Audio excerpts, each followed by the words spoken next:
नमो ओं विष्णुपाद परमहंस परिव्राजकाचार्य अष्टोत्तर शत Shri Shrimad his divine grace A C Bhaktivedanta स्वामी श्रीला प्रभुपाद की जय अनंत कोटि गौरी भक्त वृंद की जय अनंत कोटि वैष्णव वृंद की जय. Hare Krishna, dear devotees. Today we will be reading the introduction from the Adi Lila from Sri Chaitanya Charitamrita. From today for 4 to 5 days, we are going to read, Chaitanya Charitamrita. So for today, we will start. We are starting with from the introduction portion only because introduction is very huge. So, before we start, let's pray first. Om Namo Bhagavate Vasudevaya. Om Namo Bhagavate Vasudevaya. Om Namo Bhagavate Vasudevaya. Narayanam Namaskritam Naranjevo Narattamam Devim Saraswatim Vyasam Tatam Jayamudira Et. जय श्री कृष्ण चैतन्य प्रभु नित्यानंद श्री अद्वैत गदाधर शिवासरि गौर भक्त वृंद. हे कृष्ण करुणा सिंधु दीनबंधो जगत्पते गोपेश गोपिका Kant Radha Kanto नमोस्तुते. नमो ब्रह्मण्य देवाय गो ब्रह्मण्य हिताय च जगद्दीताय कृष्णाय गोविन्दाय नमो नमो पापहं पापकर्माहं पापत्म पाप संभवत् त्राहिमां पुण्डरीकक्षं सर्व पापो हरो Hari. Hare Krishna. So today we will be reading the introduction of Chaitanya Charitamrita. So please listen very carefully. I am reading on behalf of you. I am doing hard work on behalf of you. If you don't listen carefully, and after reading the introduction of Chaitanya Charitamrita, we will ask few questions in our WhatsApp group. So if you don't listen very carefully, you cannot answer. So listen very properly. Listen very carefully.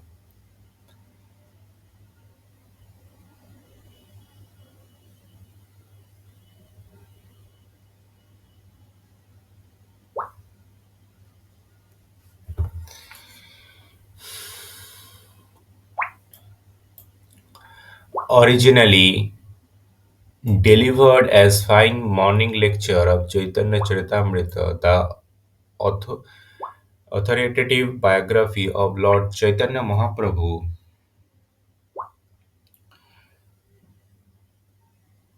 Authoritative biography Lord Chaitanya Mahaprabhu by Krishnadas Kaviraj Goswami before the International Society for Krishna Consciousness, New York, April 10, 1967. The word Chaitanya means living force, Charita means character, Amrita means the immortal. As living entity, we can move, but a table cannot. We can move, but a table cannot, but it because process a living force. Movement and activity may be considered or sign or symptom of the living force. Indeed, it may be said that there can be no activity without the living force. Although the living force is present in the material condition, this condition is not a amrita. The living force Although the living force is present in the material condition, this condition is not Amrita or immortal. The word Chaitanya Charitamrita then may be translated as the character of the living force as immortality. The character of the living force and the character of the living force in immortality. But how is this living force displayed immortality? It is not displayed by man or any other creature in this material universe, for none of us are immortal in this body. We process living force, we perform activity, and we are immortal by our nature and constitution. But the material condition into which we have been put does not allow our immortality to be displayed. It is stated in the Katha Upanishad that eternity and the living force belong to both ourself and God. Although this is true in that both God and ourself are immortal, There is a difference. As living entity, we perform many activity, but we have a tendency to fall down material nature. God has no such tendency. Being all powerful, he never comes under the control of material nature. Indeed, material nature is but one display of his inconceivable energy. An analogy will help us to understand the distinction between ourselves and God. From the ground, we may see only the cloud in the sky, but if we fly above the cloud, we can see the sun shining. From the sky, skyscraper and the city seem very tiny. Similarly, the God position, this entire material creation is insignificant. From God's position, this material creation is insignificant. The tendency of this living entity is to come down from the height where everything can be seen in perspective.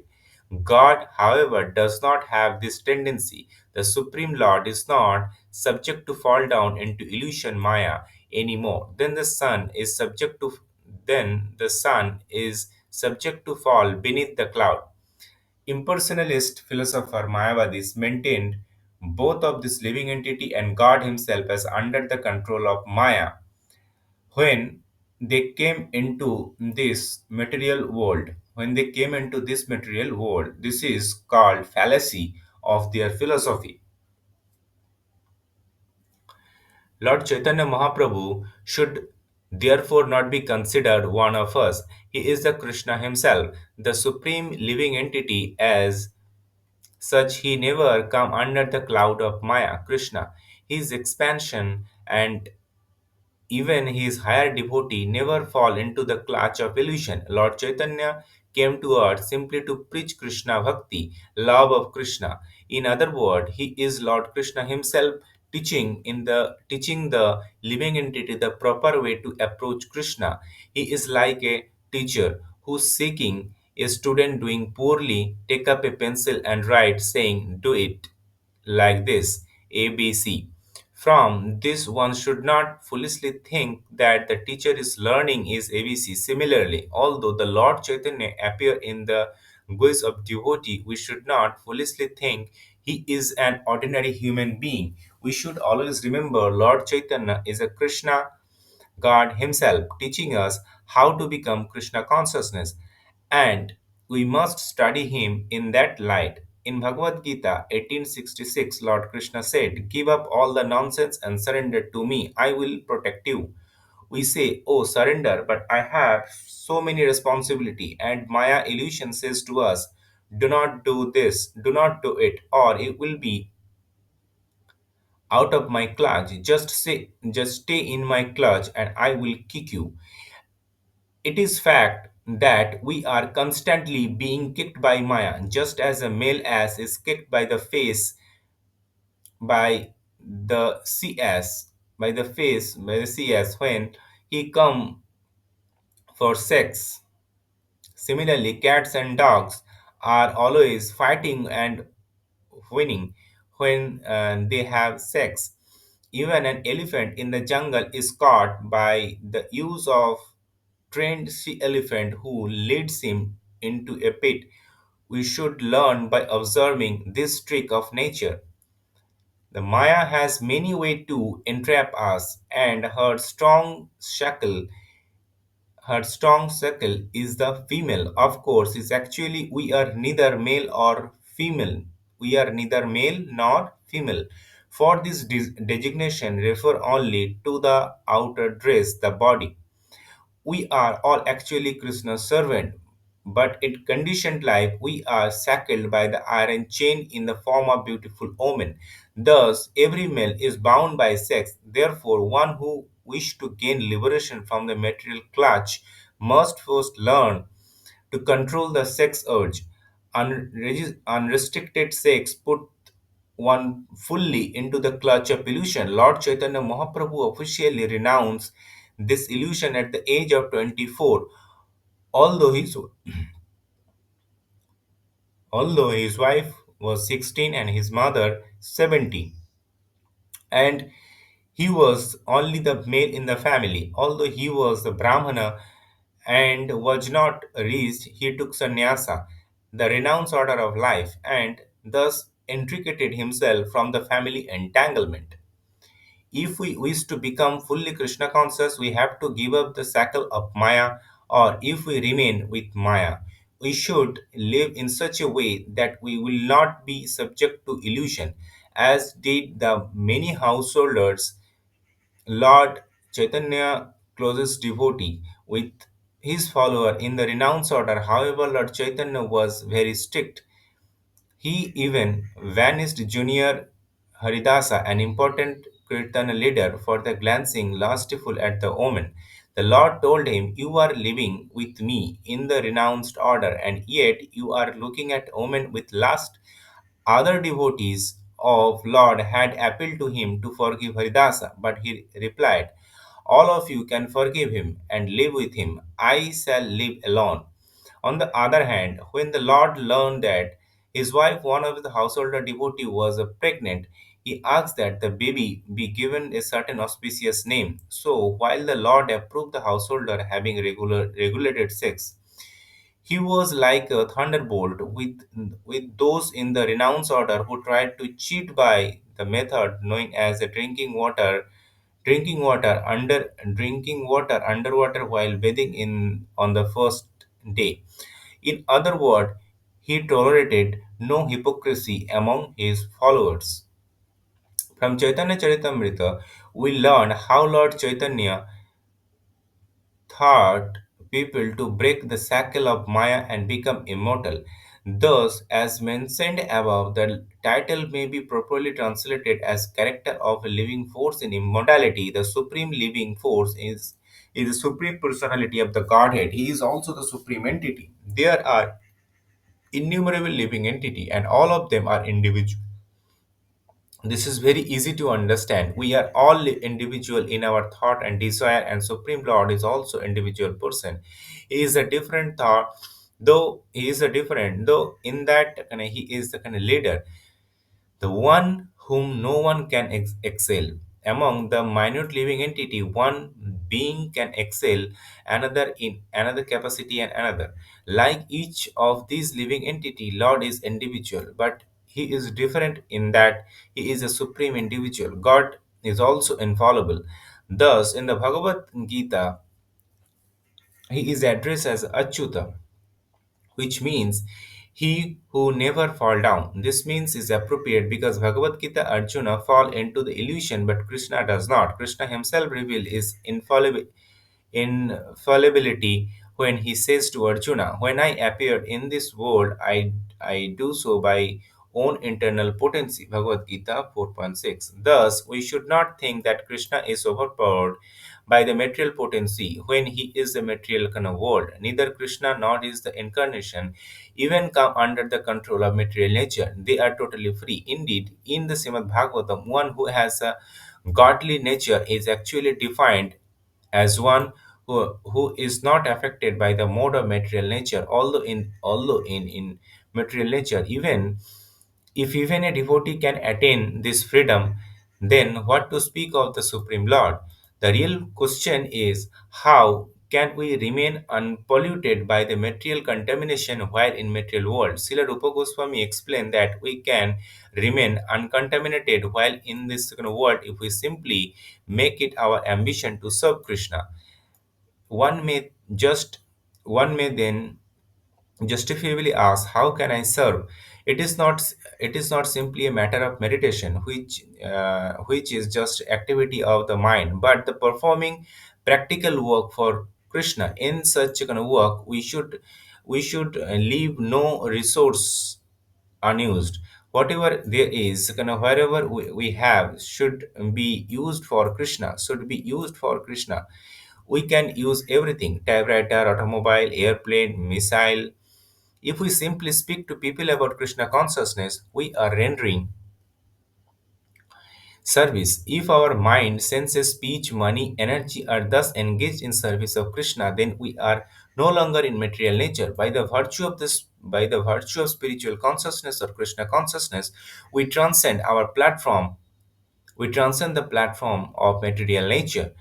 In this fact that Krishna, his expansion, and his devotee, that is, those who work for him, those who work for him are not in material nature, although people with a poor fund of knowledge think that they are. The Chaitanya Charitamrita teaches the spirit soul is immortal and that our activity is the spiritual world are also immortal. The Mayavadis who hold the view that absolute is impersonal and formless contend that a realized soul has no need to talk.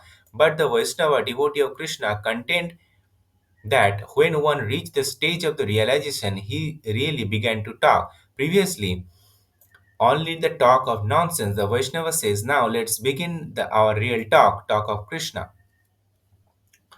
In support of their view that the self-realized remains silent, the Mayavadi are fond of using the example of the water pot, maintaining that when a pot is filled with water, it makes a sound, but when it is filled, that makes no sound. But are we water pot? How can we be compared to them? A good analogy utilizes as many similarity between two objects as possible. A water pot is not an active living force, but we are ever silent meditation. But we are Ever silent meditation may be adequate for a water pot, but not for us. Indeed, when a devotee realizes how much he has to say about Krishna, 24 hours in a day are not sufficient. It is the kind of fool who celebrated as long as he does not speak. When we sorry As long as he does not speak, for when he break his silence for lack of knowledge is exposed. The Chaitanya Charitamrita shows that there are many wonderful things to discover by glorifying the Supreme. In the beginning of the Chaitanya Charitamrita, Krishnadas Kaviraj Goswami write, I offer my respect to my spiritual master. He used the plural here to indicate the disciplic succession. He offered obeisances not to his spiritual master alone, but to the whole parampara, the chain of disciplic succession, beginning with the Lord Krishna himself. Thus the author addressed the Guru in the plural to show the highest respect for all his preceded spiritual master. After offering obeisances to the disciplic succession, the author pay obeisances to all other devotees, to the Lord Himself, to His incarnation, to the expansion of Godhead and the manifestations of Krishna's internal energy. Lord Chaitanya Mahaprabhu, sometimes called Krishna Chaitanya, it is the embodiment of all of this. He is God, Guru, and devotee incarnation, internal energy, and expansion of God. As his associate, Nityananda, he is the first expansion of God as Advaita. He is the incarnation as a Gadadhara.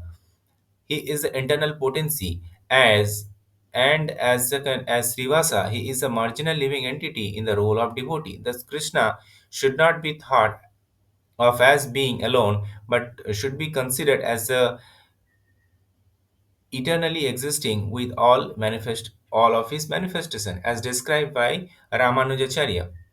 In the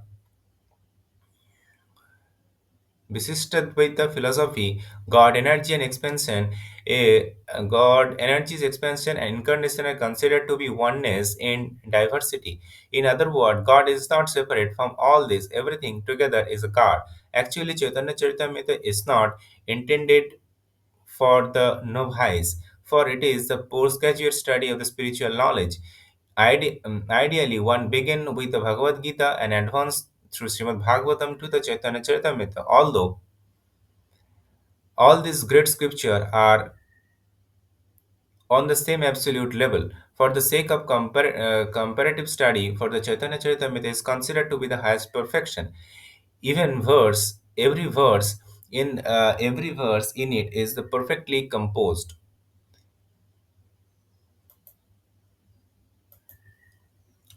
In the second verse of Chaitanya Charitamrita, the author offered his obeisances to Lord Chaitanya and the Lord Nityananda. He compared them to sun to the moon because they dissipate the darkness of the material world.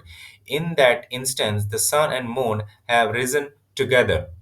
In the Western world, when the glory of Lord Chaitanya are relatively unknown, one may inquire who is the Krishna Chaitanya. The author of the Krishna Chaitanya Charitamrita, Srila Krishnadas Kaviraja, answered that the question in the third verse of this book. Generally, in the Upanishad, and the Supreme Absolute Truth is described as immortal way, but the personal aspect of the Absolute Truth is mentioned in the Isha Upanishad, where we find the following verse.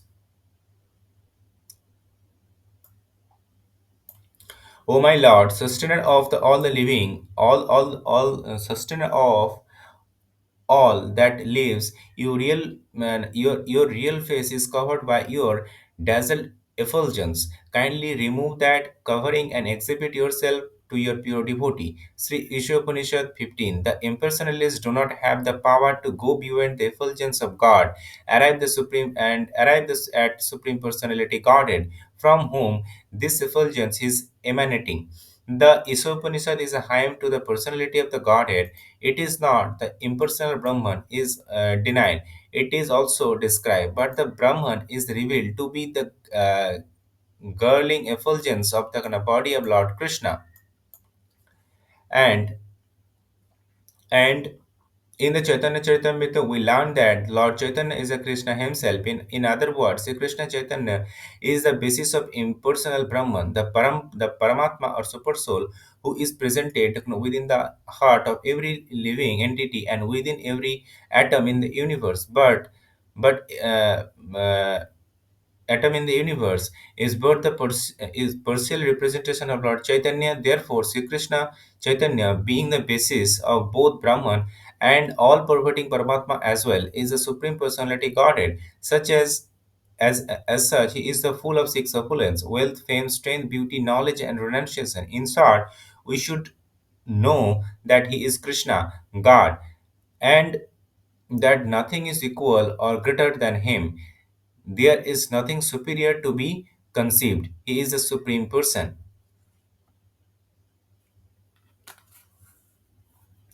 Sri Rupa Goswami, confidential devotee, thought for more than 10 years. Sri Rupa Goswami, confidential devotee, taught for more than 10 days continuously by Lord Chaitanya, wrote Namo Mahabadannaya Krishna Prema Pradayate Krishnaya Krishna Chaitanya Namne Gauritishve Namaha. I offer my respectful obeisances unto the Supreme Lord Sri Krishna Chaitanya, who is more magnanimous than any other avatara, even Krishna himself, because he is bestowing freely what no one else has ever given, pure love of Krishna. Lord Chaitanya's teaching begin from the point of surrender to Krishna. He does not pursue the path of Karma Yoga or Gyan Yoga, Hatha Yoga. He begin at the end of the material existence. At the point when one give up all the material attachment, in the Bhagavad Gita, Krishna begins his teachings by distinguishing the soul from the matter. And in the 18th chapter, he concludes at the point when the soul surrendered to him in devotion. The Mayavadi would have all talk cease there, but at the point the real discussion only begin. The Vedanta Sutra says the very beginning, Athato Brahma Jigyasa. Now, let us begin to inquire about the Supreme Absolute Truth. Rupa Goswami thus praised Lord Chaitanya as the most munificent incarnation of all, for he gives the greatest gift by teaching the highest form of devotional service. In other words, he answered the most important inquiry that anyone can make.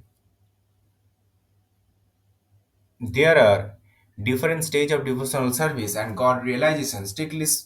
Speaking, anyone who accepts the existence of God is situated devotional service. To acknowledge that God is a great is something, but not much. Lord Chaitanya, preaching as Acharya, as a great teacher, taught that we can enter into a relationship with the God and actually become God's friend, parent, and lover. In the Bhagavad Gita, Krishna shows Arjuna his universal form because Arjuna was very dear friend. Upon seeing Krishna as the Lord of universe, however, Arjuna asks Krishna to forgive as a familiarity of his friendship. Lord Chaitanya goes beyond this point.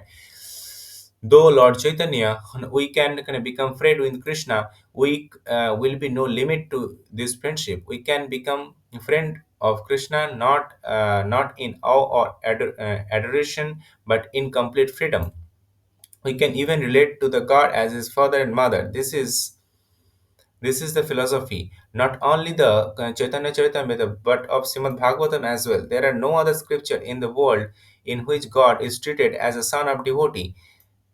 Usually, God is seen as a Almighty Father who supplies the demand of His Son. The great devotee, however, sometimes treat God as a son in their execution of devotional service. The son demand and the father and mother supply. In supplying the Krishna and in supplying Krishna, the devotee become like a father and mother. Instead of taking from God, we give to God. It was in relationship that Krishna's mother Yashoda told the Lord, "Here, eat this, or you will die. Eat nicely." In this way, Krishna, although the proprietor of everything, depend on the mercy of the devotee. This is a unique high-level friendship in which the devotee actually believe himself to be the father or mother of Krishna.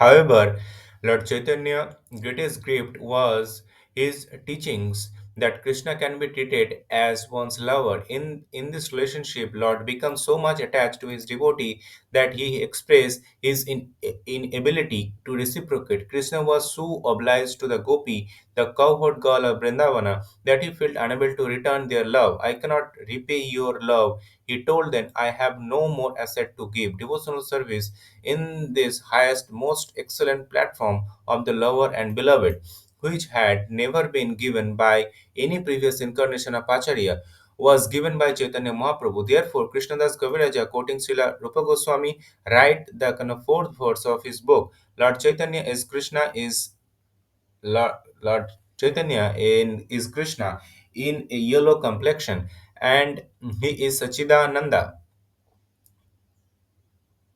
He is Sachi Nandana, the son of Mother Sachi. He is the most charitable personality because he comes to deliver Krishna prema, unalloyed love for Krishna to everyone. May you always keep him in your heart. It will be easy to understand Krishna through him. We have often heard the praise we have often heard the phrase love of Godhead. However, this love of Godhead can actually be developed, can be learned from the Vaishnava philosophy. Theoretically, knowledge of love of God can be found in many places and in many scripture, but what that love of Godhead actually is, how it is developed, can be found in the Vaishnava literature. It is a unique and highest development of love of God that is given by Chaitanya Mahaprabhu. Even in the material world, we can have a little sense of love. How is this possible? It is due to the presence of our original love of God. Whatever we find within our experience, within this conditioned life, is situated is the Supreme Lord, who is ultimate source of everything. In our original relationship with the Supreme Lord, there is real love, and that love is reflected pervertedly through the material condition. Our real love is continuous and unending, but because that love is reflected pervertedly in the material world, it lacks the continuity and is inebriating. If we want real and transcendental love, we have to transfer our love to the supreme lovable object, Krishna, the Supreme Personality Godhead. That's the basic principle of the Krishna consciousness. In the material consciousness, we are trying to love that which is not all lovable. We give our love to cats and dogs, running the risk that at the time of death we may think of them and consequently take birth in the family of the cats and dog. Our consciousness at the time death determine our next life. That is one reason why the Vedic scripture states the chastity of woman. If a woman is very much attached to her husband, at that time of death she will gonna think of him, and in the next life she will be promoted to a man body. Gradually man's life is better than the woman, because the man usually has a better facility for understanding the spiritual science, but Krishna consciousness is so nice that it makes no distinction between the man and woman. In the Bhagavad Gita 9.32, Lord Krishna says, anyone took shelter of me anyone who takes shelter of me, whether a woman, Shudra, Vaishya, or anyone else of low birth, is surely to achieve my association. This is Krishna's guarantee. Chaitanya Mahaprabhu informed us that in every country and in every scripture there is some hint of love of Godhead, but no one knows what love of Godhead actually is. The Vedic scripture, however, are different in that they can distinguish the universe, they can distinguish the individual in the proper way to love God. Other scripture do not give information on how one can love God, nor do they actually define or describe what or who the God actually is. Although they are officially promote the love of Godhead, they have no idea how to execute it. But Chaitanya Mahaprabhu give a practical demonstration of how to love God in the conjugal relationship. Taking the part of Srimati Radharani, Chaitanya Mahaprabhu tried to love Krishna as Radharani loved him. Krishna was always amazed by Radharani's love. How does Radharani give me such pleasure? He would ask. In order to study Radharani, Krishna lived in a role and tried to understand himself. This is the secret of Lord Chaitanya's incarnation. See, Chaitanya Mahaprabhu is Krishna, but he has taken the mood and role of Radharani to show us how to love Krishna. Thus the author write in the fifth verse, I offer my respectful obeisances unto the Supreme Lord, who is absorbed in Radharani's thought. This brings up the question of who Srimati Radharani is and what Radha Krishna is. Actually, Radha Krishna is an exchange of love, but not ordinary love. Krishna has immense potency, of which three are principal: internal, external, and marginal potency. In the internal potency, there are three divisions: Shambhit, Ladini, and Sandhini. The Hladini potency is Krishna's pleasure potency. All living entity have a pleasure-seeking potency. For all being are trying to have pleasure. This is very nature of living entity. At present, we are trying to enjoy our pleasure potency by mean of mood in the material condition. By bodily contact, we are attempting to derive pleasure from the material sense object. But we should not entertain the nonsensical idea that Krishna is always spiritual. Krishna, nonsensical idea that Krishna, who is always spiritual, also tried to seek pleasure on the material plan. In Bhagavad Gita, Krishna described the material universe as an unpermanent permanent place full of misery. Why then would he seek pleasure in matter? He is the super soul, he is the kind of super soul, the supreme spirit, and his pleasure is beyond the material conception.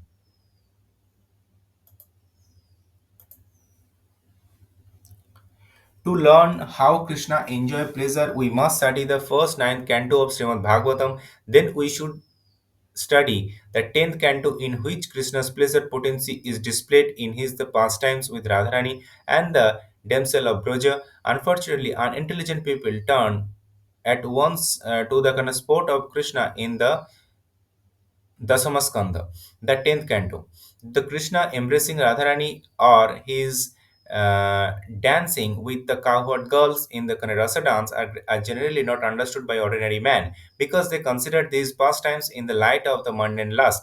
They foolishly think Krishna is like themselves, and they embrace the gopi just like an ordinary man, as an ordinary man embrace a young girl. Some people thus become interested in Krishna because they think that his religion allow the indulgent sex. This is not the Krishna Bhakti, love Krishna, but Prakrit Sahajya, materialistic lust. To avoid such error, we should understand the Radha Krishna actually is. Radha and Krishna display their pastimes through the Krishna's internal energy. The pleasure potency of Krishna's internal energy is the most difficult subject matter. The pleasure potency of Krishna's internal energy is the most difficult subject matter unless one understands what Krishna is, one cannot understand it. Krishna does not take any pleasure in this material world, but he has a pleasure potency. Because we are the part and parcel of the Krishna, the pleasure potency is within us also. But we are trying to exhibit that pleasure potency in matter. Krishna, however, does not make such a kind of vain attempt. The object of Krishna's pleasure potency is Radharani. Krishna exhibit his potency as Radharani and then engage in loving affair with her. In other words, Krishna does not take pleasure in this external energy, but exhibit his internal energy, his pleasure potency as Radharani, and then enjoy kind of with her. Thus, Krishna manifests himself as a Radharani in order to enjoy with internal pleasure potency. Of the many extension, expansion, and the incarnation of the Lord, the pleasure potency is the foremost and chief. It is not that Radharani is separate from Krishna. Radharani is also Krishna. For there is no difference between energy and energetic. Without energy, there is no meaning of energetic, and without the energetic there is no energy. Similarly, without the Radha there is the no meaning of Krishna, and without Krishna there is no meaning of Radha. Because of this, the Vaishnava philosophy first all pay obeisances to and worship is the internal pleasure potency of the Supreme Lord. Thus the Lord is potency is always referred to the Radha Krishna. Similarly, those who worship Narayana first of all utter the name of Lakshmi as the Lakshmi Narayana. Similarly, those who worship Lord Rama first all utter the name of Sita. In case the Sita Rama, Radha Krishna, Lakshmi Narayana are the potency comes first. The Radha Krishna are one, and when Krishna desired to enjoy pleasure, he manifests himself as a Radharani. The spiritual exchange of love between Radha and Krishna is actually displayed of Krishna's internal pleasure potency. Although we speak of when the Krishna's desire, just when he did desire, we cannot say. We only can speak in this way because in conditioned life we take it that everything has a beginning. However, in spiritual life everything is absolute. So there is neither beginning nor end. Yet, in order to understand the Radha and Krishna are one, and that there is and that they also become divided, the question when automatically come to mind. When Krishna desired to enjoy his pleasure potency, he manifested himself in separate form of Radharani. And when he wanted to understand himself through the agency of Radharani, he united with Radharani. And that unification is called Chaitanya. This is all explained by Sri Krishnadas Kaviraja in fifth verse of Chaitanya Charitamrita. In the next verse, the author further explains why Krishna assumed the form of Lord Chaitanya Mahaprabhu. Krishna desired to know the glory of Radha's love. Why is she so much in love with me? Krishna asks, why is my special qualification that attract her so? And what is the actual way in which she loves me? It seems strange that Krishna as a supreme should be attracted by anyone's love. A man search after the love for a woman because he is imperfect, he lacks something.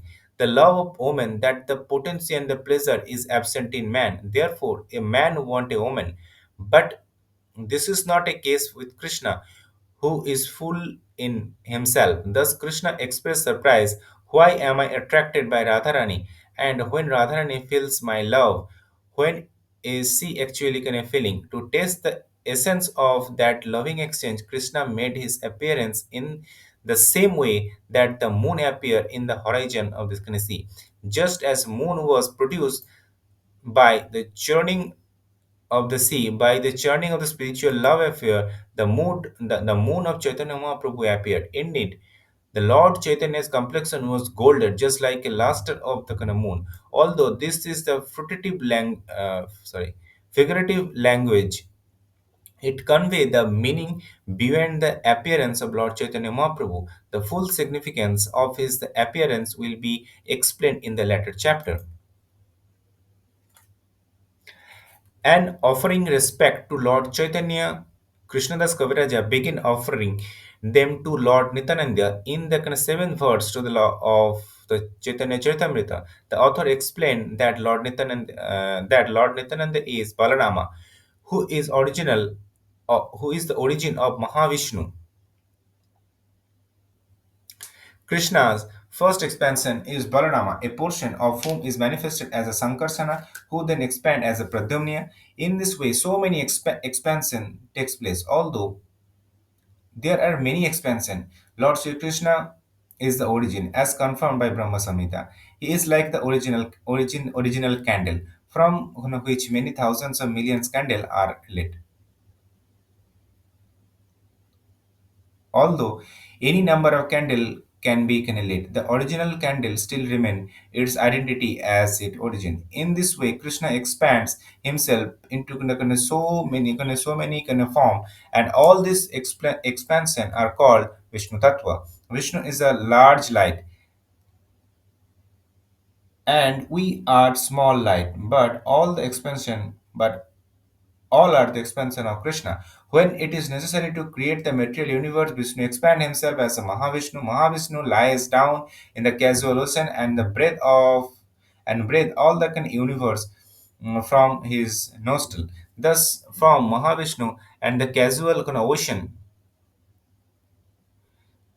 spring all universe, and all the universe include our float in the casual ocean. In this regard, there is the story of Vamana, who when he took the three steps stuck his foot through the covering of this universe, water from the casual ocean flowed through the hole that his foot made. And it is said that water becoming the river Ganga. Therefore, the Ganga is accepted the most scared water of Vishnu, and is worshipped by the Hindu from that Himalaya down to Bay of Bengal. Mahavishnu is actually the expansion of Balarama, who is Krishna's first expansion. In the Vrindavan first time, his brother. The Mahamantra Hare Krishna, Krishna Krishna, Hare Hare, Hare Ram, Ram Ram, Hare Hare. The word Rama refers to Balarama, since the Lord Nityananda is Balarama. Rama also referred to Lord Nityananda. Thus, Lord Krishna here Rama addressed not only the Krishna and Balarama but Lord Chaitanya and Lord Nityananda as well. The subject matter of Chaitanya Charitamrita primarily deals with the word is beyond the material creation. The cosmic material expansion is called Maya, illusion, because it has no eternal existence, because it is sometimes manifested or sometimes not. It is regarded as illusion. But beyond its temporary manifestation is a higher nature, as indicated in the Bhagavad Gita. Yet, there is another unmanifested nature which is eternal and is transcendental to this manifested and unmanifested matter. It is the supreme. It is the supreme is never annihilated. When all in this world is annihilated, the part remain as it is. The material world has a manifested state is the kind of potential unmanifested state of Vyakta. The supreme nature is beyond the both manifested and the unmanifested material nature. This superior nature can be understood as the living force which is present in the body of all living creature. The body itself is composed of inferior nature matter, but it is a superior nature that is moving the body. The symptom of the superior nature is consciousness. Thus, in the spiritual world, whatever everything is composed is a superior nature. Everything is consciousness. In the material world, in the material world there are inanimate objects that are not consciousness, that are not conscious. But in the spiritual world, nothing is inanimate. There is a table of consciousness. The land is conscious, three are the conscious, and everything is conscious.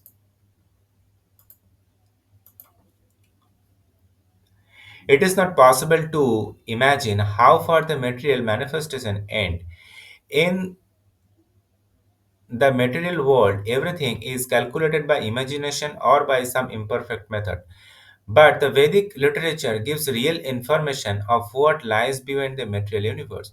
Since it is not possible to obtain information of anything beyond this material nature by experimental nature, those who believe only in experimental knowledge may doubt the Vedic conclusion. For such people cannot even calculate how far this universe extends, nor can they reach far into universe itself. That which is beyond our power of conception is called achintya, inconceivable, which it is useless to argue or speculate about the inconceivable. Of sorry, if something is truly inconceivable, it is not subject to speculation or experimentation. Our energy is limited. Our senses perfection is limited. Therefore, we must rely on the Vedic conclusion regarding the subject matter, which is the inconceivable. Knowledge of the superior nature must simply be accepted without argument. How it is possible to argue? How is it possible to argue about something to which we have no access? The method for understanding transcendental subject matter is given by Lord Krishna himself in Bhagavad Gita, where Krishna tells Arjuna at the beginning of the fourth chapter, I instructed this imperishable science of yoga to the sun god Vivaswan, and the Vivaswan instructed it to Manu, the father of mankind, and the Manu in turn instructed it to Ikshaku, Bhagavad Gita 4.1. This is the method of the parampara or disciplic succession. Similarly, the Srimad Bhagavatam explained that Krishna imparted knowledge into the heart of the Brahma, the first created being within the universe. The Brahma imparted the lesson to the disciple Narada, and Narada imparted that the knowledge of the disciple Vyasdeva. Vyasdeva imparted the Madhavacharya, and from the Madhavacharya, the knowledge came down to Madhavendra Puri and Ishwar Puri, and from him to Chaitanya Mahaprabhu. One may ask that Chaitanya Mahaprabhu is Krishna himself, then why did he need a spiritual master? Of course, he did not need spiritual master, but because he is playing the role of Acharya, one who teaches by example. He accepted spiritual master. Even Krishna himself accepted spiritual master. For that, in the system, in this way, the Lord set the example for men. We should not think, however, that the Lord takes a spiritual master because he is not because he is want of knowledge. He simply stressing the importance of accepting the disciplic succession. The knowledge thought in that disciplic succession is actually come from the Lord Himself. If that the knowledge descent and unbroken, it is perfect. Although we may not be in touch with the original personality who first imported the knowledge, we may receive the same knowledge through this process of transmission. In Srimad Bhagavatam, it is stated that Krishna, absolute truth, the personality God, had transmitted the transcendental knowledge into the heart of Brahma. This then, this is the one way of knowledge received through the heart. Thus, there are two processes by which one may receive knowledge. One depends directly upon the Supreme Personality Godhead, who is situated as the super soul within the heart of all living entity, and other depend upon Guru or spiritual master, who is an expansion of Krishna. Thus, Krishna transmit information both from within and from without. We simply have to receive it. If knowledge is received in this way, it does not matter whether it is conceivable or not.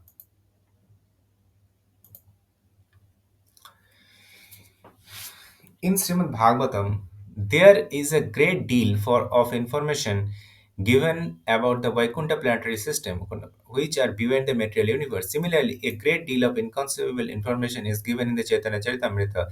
Any attempt to arrive to this information through experimental knowledge will fail. This knowledge simply has to be accepted. According to the Vedic method, Sabdya or transcendental sound is regarded as evidence. Sound is very important of Vedic understanding. If it is pure, it is accepted as authoritative. Even in the material world, we accept a great deal of information sent thousands of miles by telephone or radio. In this way, you also accept the sound as evidence in our daily life. Although we cannot see information, we accept this information as the kind of valid for the basis of sound vibration. Then it is important in the transmission of Vedic knowledge. The Veda inform us that the beyond the cosmic manifestation there is a extensive planet in the spiritual sky. The material manifestation is regarded as only a small portion of the total creation. The material manifestation includes not only in this universe but innumerable other as well. But all the material universe combined constitute only kind of one fourth of total creation. The remaining three fourths is situated in the spiritual sky. In that the sky, innumerable planets to kind of float, and these are called the Vaikuntha Loka. In every Vaikuntha Loka, Narayana proceed with his kind of four expansions: Sankarsan, Padubni, Anuruddha, Vasudeva. The Sankarsan stated that this Sankarsan states Krishnadas Kaviraja in this second eight verse of Chaitanya Charitamrita is Lord Nityananda. As stated before, the material universe are manifested by the Lord in form of the Mahavishnu just as husband and wife combine to beget offspring. Mahavishnu combined with wife Maya, with his wife Maya and material nature. This is confirmed in Bhagavad Gita when Krishna stated, it should be understood that that all species of life, the son of Kunti, are. It should be understood that all species of life, O son of Kunti, are made possibly by birth in this material nature, and that I am seed giving father. Vishnu impregnated Maya by the material nature simply by glancing at her. In this is a spiritual kind of world. Materially, we are limited to impregnating by all one particular part of our body, but the Supreme Lord Krishna or Mahavishnu can impregnate by any port. Simply by glancing, the Lord can by conceive the countless living entity in the Om of material nature. The Brahma Samhita confirm that the spiritual body of the Supreme Lord is so powerful that any part of the body can perform the function of any other part. We can touch we can touch only with our hand or skin, but Krishna can touch by glancing. We can only with our eye. We cannot touch or smell with them. Krishna, however, can smell and also eat with eye. When food is offered to Krishna, we do not see him eating, but he can eat simply by glancing at the food. We cannot imagine how thing work in the spiritual world. When everything is spiritual, it is not that Krishna does not eat, or that we imagine that he eats. He actually can eat, but his eating is different from ours. Our eating process will be similar to his when we completely on the spiritual platform. On that platform, every part of the body can act on behalf of any other part. Vishnu does not require anything in order to create. He does not require the goddess Lakshmi in order to give birth to Brahma. For Brahma is born from the lotus flower that grew from the navel of Vishnu. The goddess Lakshmi sit the kind of feet of Vishnu and serve him. In this material world, sex is required to produce children, but in the spiritual kind of world, man can produce as many kind of child as he can like without having to take help from his wife. So there is no sex there because we have to experience in spiritual energy. We think that the Brahma's birth from the navel of Vishnu is simply the kind of fictional kind of story. We are not aware that the spiritual energy is so powerful that it can do anything and everything. Material energy is kind of dependent on the kind of certain law, but spiritual energy is fully independent. Countless universes reside like seeds within the skin pore of Mahavishnu, and when he exhales, they all are manifested in the material world. We have no experience in such a kind of thing, but We do not experience a perfect reflection in the phenomena of perspiration. We cannot imagine, however, the duration of one breath of Mahavishnu, for within the one breath of universe are created and annihilated. This is the stated in the Brahma Samhita. Lord Brahma lives only the duration of one breath. And according to our time scale, 4,320 million years constitute only 12 hour of Brahma. Brahma lives 100 of this year. Yet the whole life of Brahma is contained within the one breath of Mahavishnu. Thus, it is not possible for us to imagine the breathing power of Mahavishnu, who is but a partial manifestation of Lord Nityananda. This is the author of Lord Chaitanya Charitamrita explained in the ninth verse. In the 10th and 11th verse, Krishnadas Kaviraja described the Garbhodaka Vishnu and Krirdaka Vishnu, successive plenary expansion of Mahavishnu. Balarama appear upon the lotus growing from the navel of the Garbhodaka Vishnu, Brahma. Brahma appear upon a lotus growing from the navel of Garbhodaka Vishnu, and within the stem of that lotus, there are so many planetary in the system.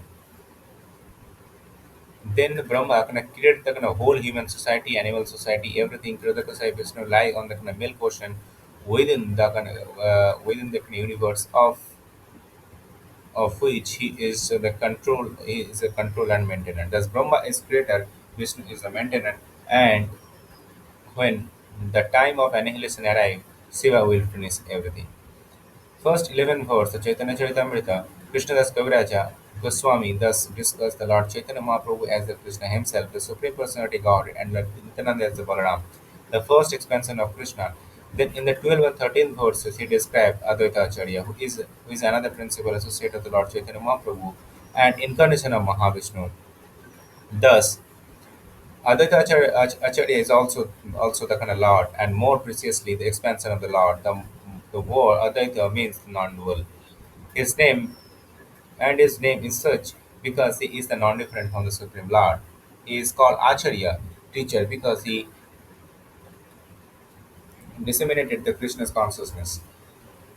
In this way, he is just like a Chaitanya Mahaprabhu. And although Chaitanya Mahaprabhu is a Krishna himself, he appeared as a kind of devotee to teach people in general how to love Krishna. Similarly, although Advaita Acharya is the Lord, he appeared just to describe the knowledge of Krishna consciousness. Thus, he is also the Lord incarnated as a devotee. In the past time, the Lord Chaitanya is manifested in the kind of five different features known as the Panchatattva, to whom Krishnadas Kaviraj offered his obeisances.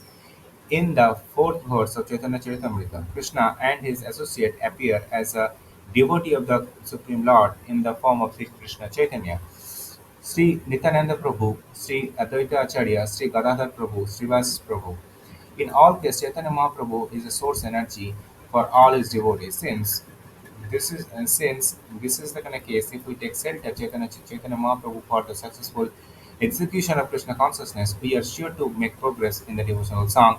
Narottama make progress in the devotional song. Narottama Das Thakur sings, my dear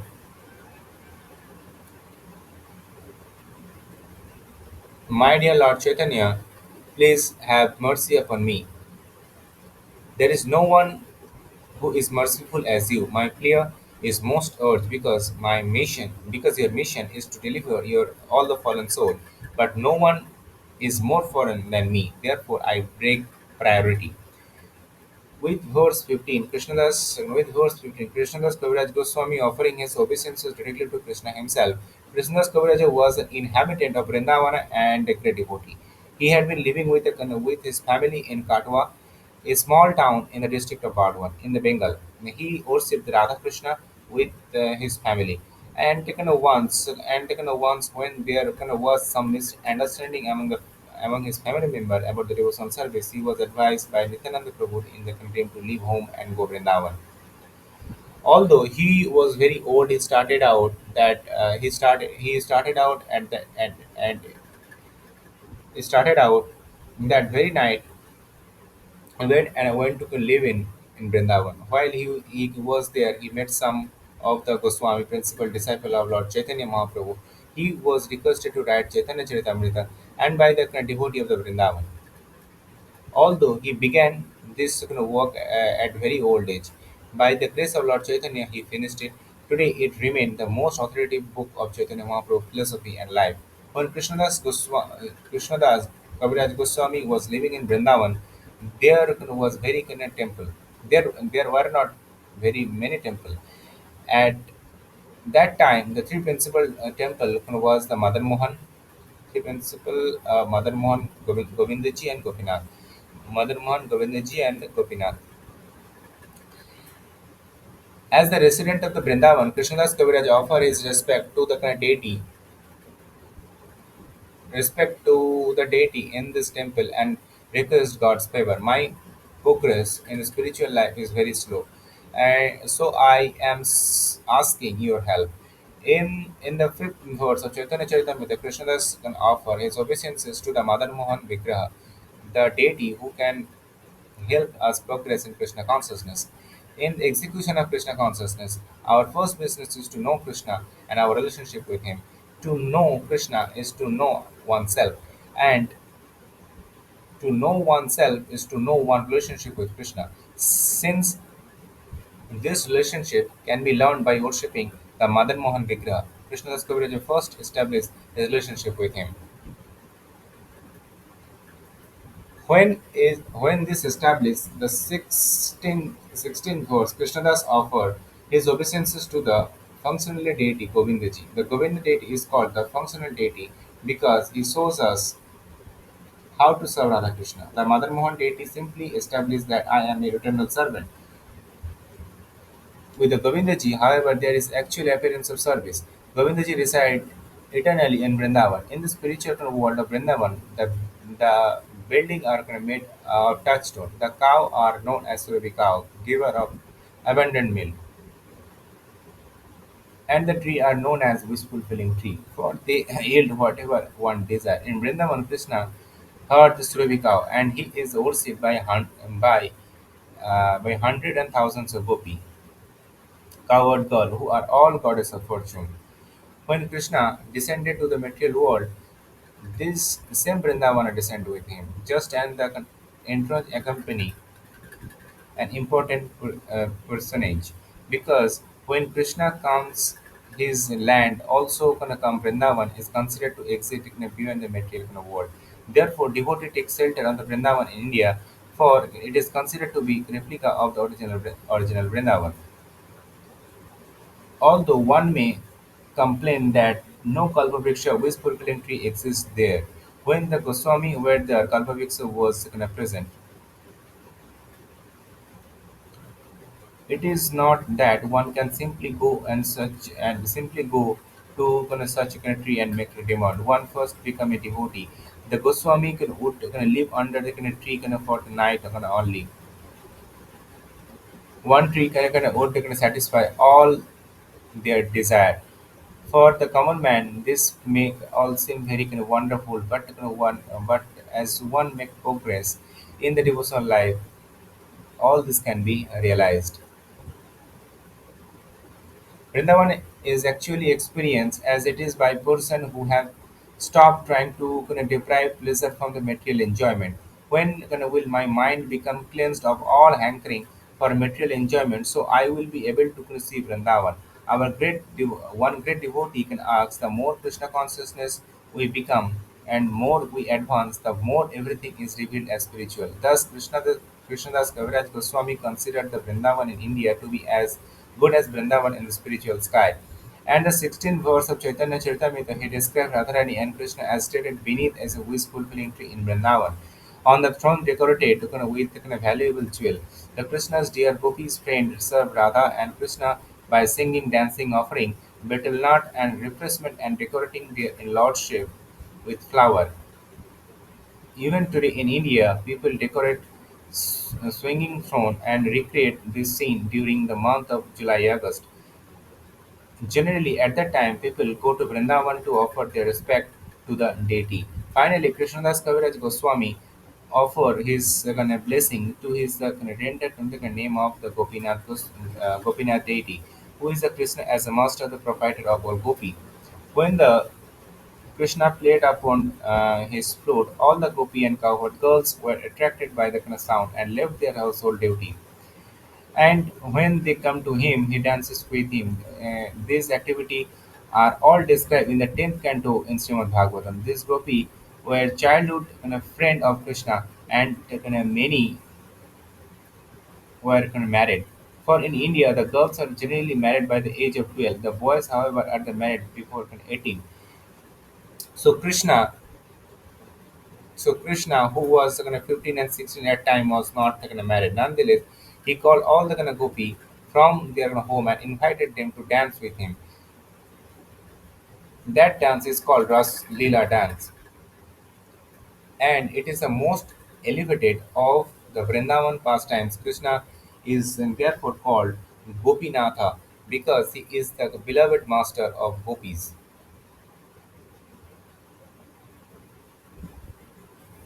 Krishnadas Kaviraj Goswami petitioned the blessing of Lord Gopinatha.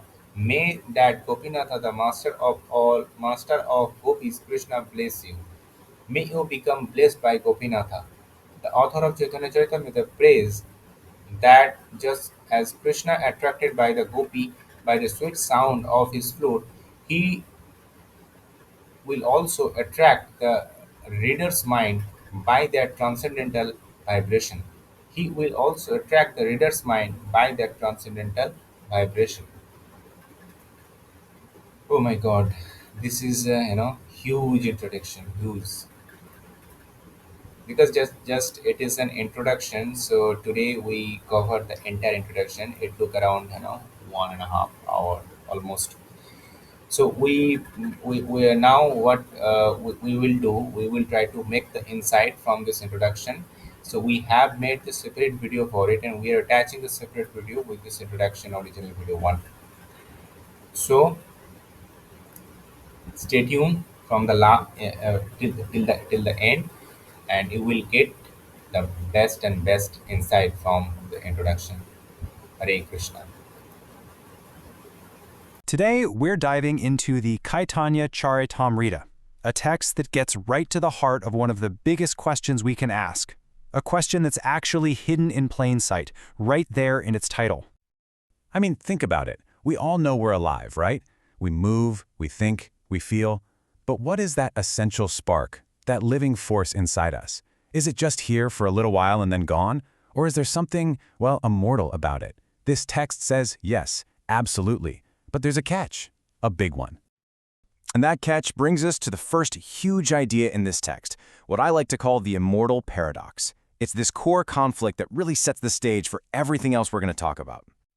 To get it, we've got to break down that title. Caitanya means the living force.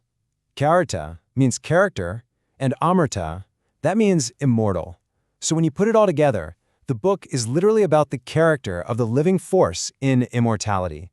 It's such a profound idea, and it immediately makes you wonder, how is that even possible? Well, here's the paradox in a nutshell.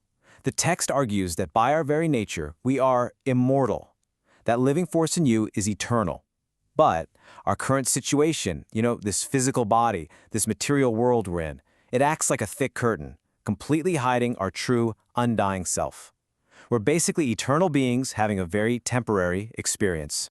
And this is where it gets really interesting, because the text draws this super crucial line in the sand. It says that both of us, the tiny living sparks, and God, the Supreme, we're both immortal by nature. The huge difference, though, is that we have this tendency to fall for the illusion of the material world. God, on the other hand, is all-powerful. He never falls for it. For him, illusion is just one of his tools, one of his energies that he controls. And the analogy they use to explain this is just perfect.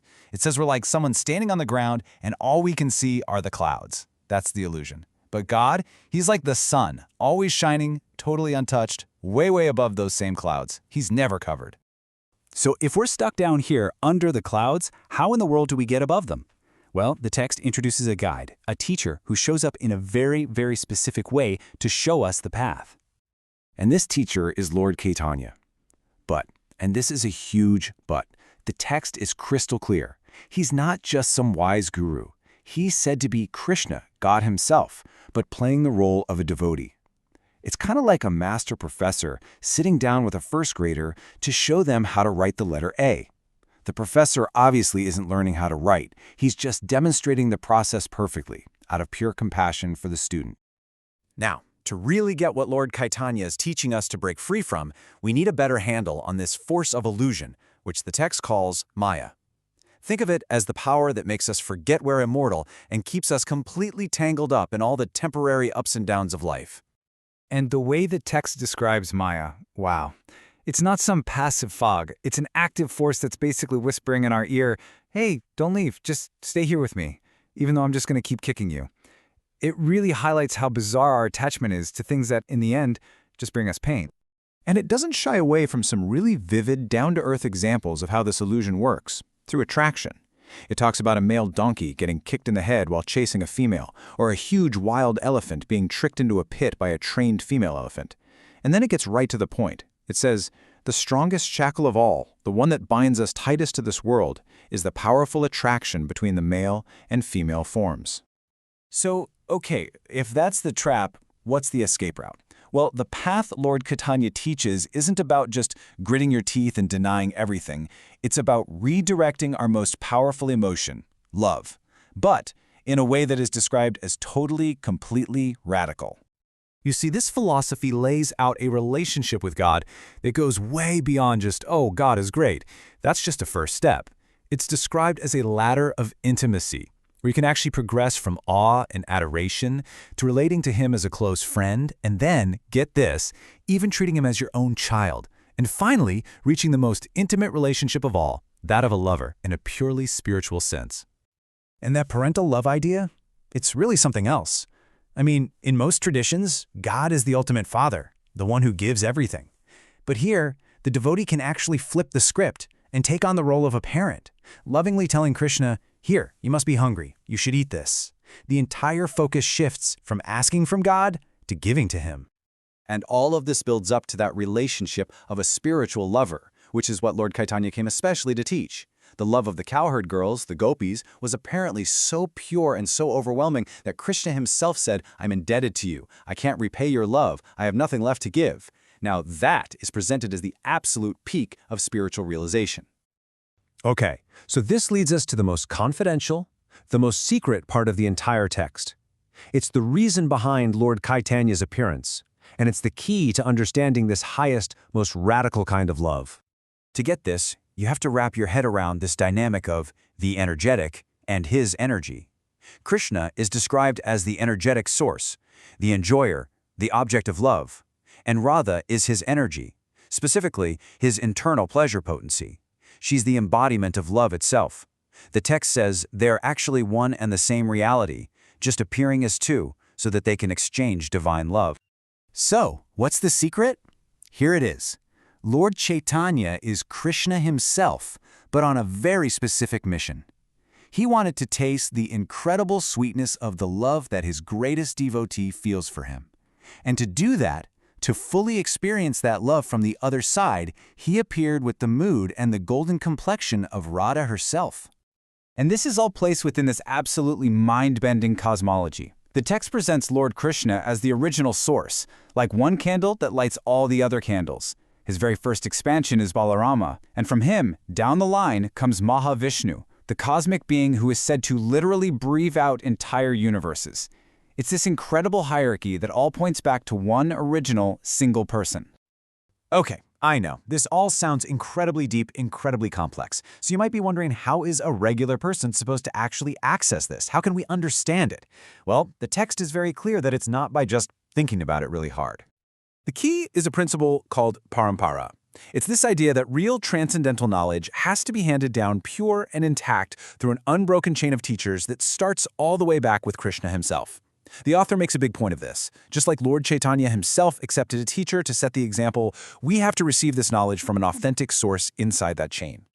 And the author, Krishnadasa Kaviraja Goswami, he doesn't just leave us with abstract philosophy. He gives us a practical path, a kind of spiritual roadmap. He points to three main deities in Vrindavana. First, Madana Mohan, who helps us establish our basic relationship. Then Govinda, who teaches us how to actually act on that relationship, how to serve. And finally, Gopinatha, who represents the ultimate prize, that perfected transcendental love. And the author ends his whole introduction with this beautiful prayer, which is really a blessing for anyone reading. He asks that Gopinatha, the Lord of that ultimate love, attract our minds, just like he attracted the gopis with the sound of his flute. And that kind of leaves us with this final, provocative thought.